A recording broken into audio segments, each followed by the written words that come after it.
बोलिए माता आदि शक्ति जगत जननी जगदम्बे माते की जय। बोलिए परमहंस योगीराज श्री शक्तिपुत्र जी महाराज की जय। पंच ज्योति शक्ति तीर्थ सिद्धाश्रम धाम की जय। मंच पर आसीन हम सभी के परम आराध्य परम पूज्य गुरुवर के चरणों में कोटि कोटि नमन करते हुए, पूजनीय शक्तिमयी माता जी के चरणों में कोटि कोटि नमन करते हुए,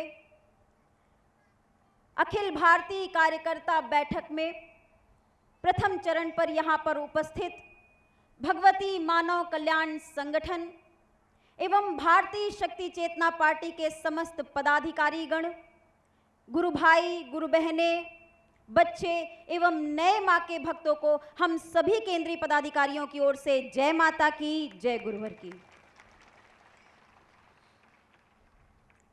यह 2 दिन एक कार्यकर्ता के रूप में परम पूज्य गुरुवर के सानिध्य में, गुरुवर की चेतना तरंगों के बीच हम सभी को रहने का सौभाग्य प्राप्त हुआ। इन 2 दिनों में परम पूज्य गुरुवर जी द्वारा हम आप सभी पर अपनी अमृत वाणी की वर्षा की गई। गुरुवर ने हमें चिंतन प्रदान किए, और जब एक चेतनावान ऋषि चिंतन प्रदान करते हैं तो वह केवल शब्दों से चिंतन प्रदान नहीं करते। एक चेतनावान ऋषि अपनी चेतना तरंगों से चिंतन प्रदान करते हैं, अपने हाव भाव, आचार विचार, व्यवहार, हर शब्दों से, हर चीज से अपने चिंतन प्रदान करते हैं। एक चेतनावान ऋषि का पूरा जीवन ही एक चिंतन होता है, एक संदेश होता है समाज के लिए।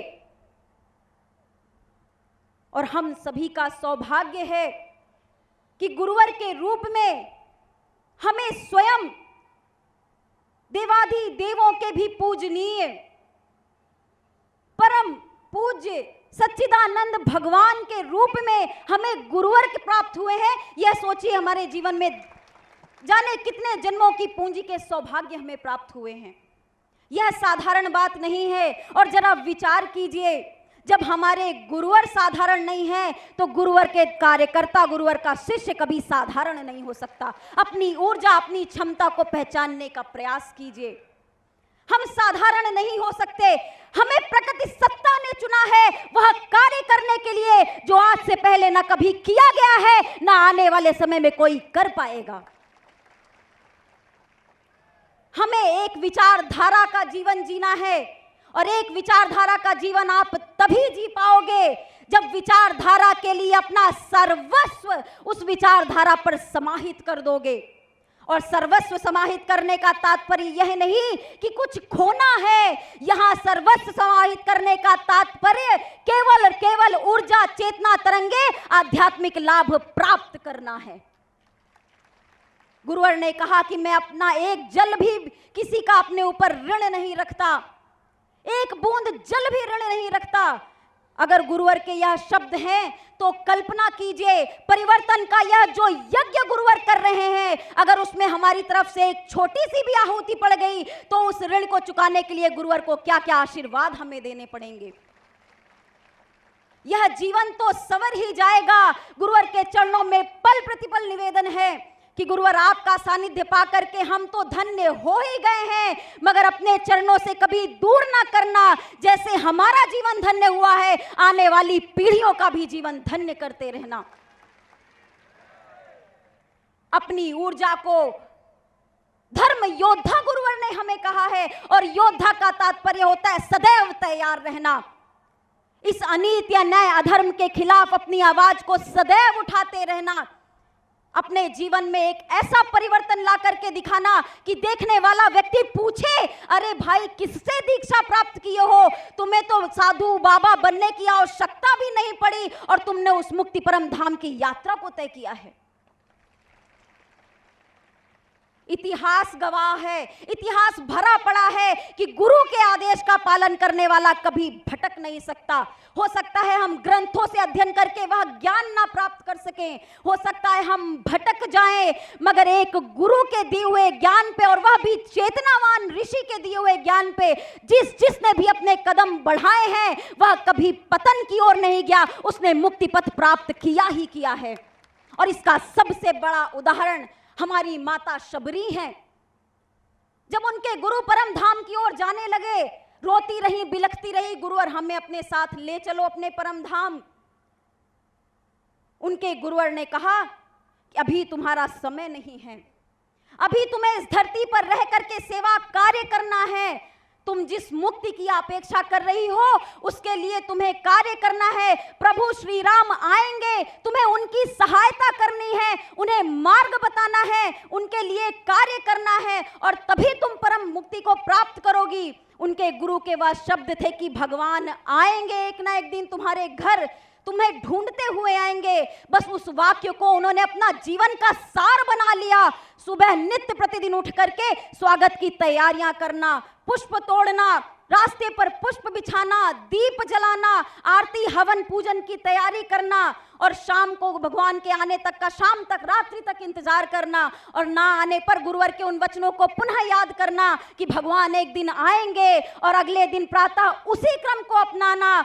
एक दिन नहीं, 2 दिन नहीं, कई वर्षों इस क्रम को अपनाया, मगर अपने पथ से कभी अलग नहीं हुई, मन कभी निराश नहीं हुआ, क्योंकि विश्वास था मेरे गुरुवर ने कहा है कि भगवान आएंगे। और उसी का परिणाम हुआ कि भगवान राम स्वयं विष्णु के अवतार भगवान चल करके उनके घर पर आए, माता सबरी के जूठे बेर का भोजन प्राप्त किया, उनसे निर्देश, उनसे रास्ता प्राप्त, सहायता प्राप्त करके उन्हें आशीर्वाद दे करके परम धाम मुक्ति धाम पर पहुंचाया। इससे बड़ा उदाहरण नहीं हो सकता कि गुरुवर के एक वाक्य पर अपना जीवन समर्पित कर दो।